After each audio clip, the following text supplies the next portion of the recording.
আসসালামু আলাইকুম বন্ধুরা, সবাই কেমন আছেন? আজকের এই ছোট ব্লগে থাকছি আমরা কি করলাম সারাদিন।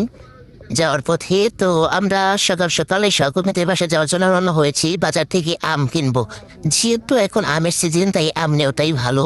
তো মামাকে বললাম, মামা আমাদেরকে সুন্দর দেখে আমগুলো বেচে দেবেন, কারণ আমগুলো দোকানদারি ভালো চিনবে যে কোনগুলো আম ভালো হবে। তাই মামাকে বললাম, মামা আমাদেরকে আম সুন্দর দেখে বেচে দিল। তাই নিয়ে যাওয়ার পথে মাঝপথে আমরা নামলাম আমাদের হেড ম্যাডামের এখানে বাড়ি, তাদের এখানে নিজস্ব বাড়ি। এখানে তারা থাকে না থাকে তারা কালিয়াতি বাসায়। তো এখান থেকে ঘুরে আমরা গন্তব্যে পৌঁছে গেলাম। এটা হলো তয়কা স্কুল মাঠ প্রাইমারি স্কুল। এটা হলো পুকুর, এখানে অনেক সময় মেলা হয় মাজার। তো এখান থেকে হেঁটে যেতে হবে। আমরা ওটা থেকে একে একে সবাই নেমে হেঁটে যাওয়ার জন্য রওনা হলাম। তো যেহেতু ওরা কাঁচা রাস্তা, এখানে কাজ চলতেছে, পানি যাওয়ার জন্য একটা ছোট্ট একটি চুঙ্গি দেওয়া আছে, গ্রাম অঞ্চলে এটাকে বলে চুঙ্গি। তো আমরা আস্তে আস্তে বাচ্চাকে নিয়ে পার হওয়ার পরে আমি আর আমার মেয়ে দেখেন কত খুশি। আজকে অনেকদিন পর ঘুরতে বের হয়েছি। দেখেন সামনে আবার ইটির দিয়ে ভেঙে ঝোড়া দিয়ে রেখেছে, ডলাতে হয়নি।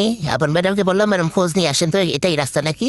তো যেহেতু আমরা এরপর একে যাচ্ছি বাড়ির উপর দিয়ে, মাঝে মাঝে ভাবলাম যে বাড়ির লোককে আপনাদের পিটাবে নাকি।